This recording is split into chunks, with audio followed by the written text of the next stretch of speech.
The city looks like a concrete jungle with more buildings than green. However, much anticipated guests are returning to the city. Urban beekeepers bring the bees back to the city. Let's find out about their sweet story. This small park in the heart of the concrete jungle offers a quiet retreat from city life. A group of people came to the park early in the morning on a weekday. At first glance, it seemed like they came here for a walk, but now they are putting on protective clothing. They're here to learn how to keep bees in the city. Run by a borough office in Seoul, this beekeeping class has had some 400 students since its establishment in 2014. The class runs twice a year, once in the first half and again in the second half of the year, and it is always full. I've always been concerned about food safety and was unhappy about the watery honey that I recently purchased. Therefore, I took part in this class to learn more about honey.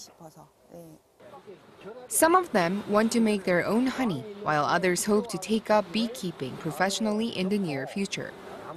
Although they are all here for varying reasons, they all have a shared passion.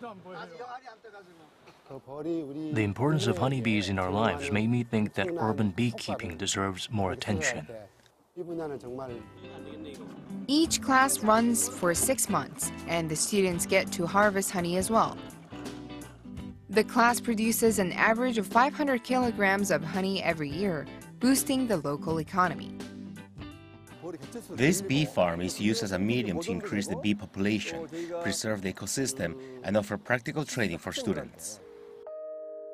Due to the rapid urbanization and industrialization that took place in the city, flowers, trees, and forest land were decimated, pushing honeybees to the brink of extinction. The problem is all sorts of fruit and vegetables are pollinated by honeybees, therefore the extinction of bees could mean the end of humanity.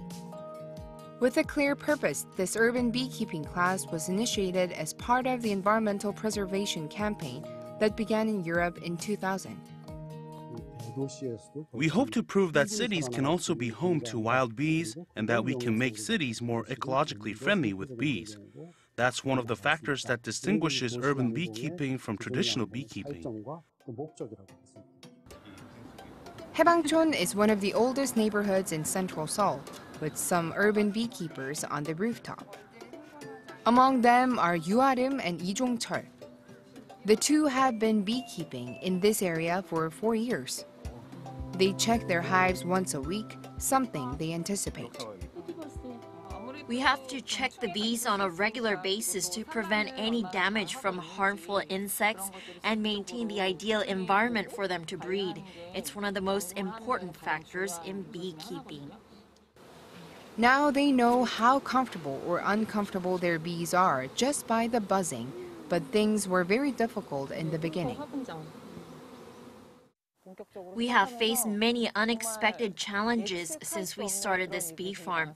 For example, bees died all of a sudden and the weather was unfavorable for beekeeping at times too. In particular, the public's general fear of bees is an ongoing challenge. But that fear is derived from a general misunderstanding of honeybees. As opposed to predatory wasps, honeybees rarely attack unless they are in danger. In an effort to break down that preconception, the two started collective beekeeping with their neighbors this year, in which they had to build another bee farm in the neighborhood and provide adequate instruction. People are generally scared of bees, but they are beginning to understand the importance of bees to our environment. Now that we can organize many events related to bees here in the city, public perception toward bees is changing. This neighborhood is located at the foot of Namsan Mountain, where wildflowers are everywhere. However, since the habitat is located in a residential area, the urban beekeepers sowed some honey plants for the bees. We try to plant flowers or trees whenever we can. Bees will benefit from those plants, and so will humans emotionally from watching flowers bloom and plants bear fruit.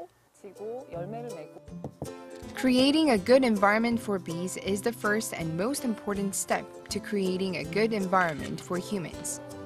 What needs to be done for these urban beekeepers to revive the urban ecological system? I hope to build more bee farms in places like schools so that we can keep bees close to the public, especially children. Urban beekeeping protects both the city environment and bees. All eyes are focused on this sweet strategy to preserve the city as well as its potential.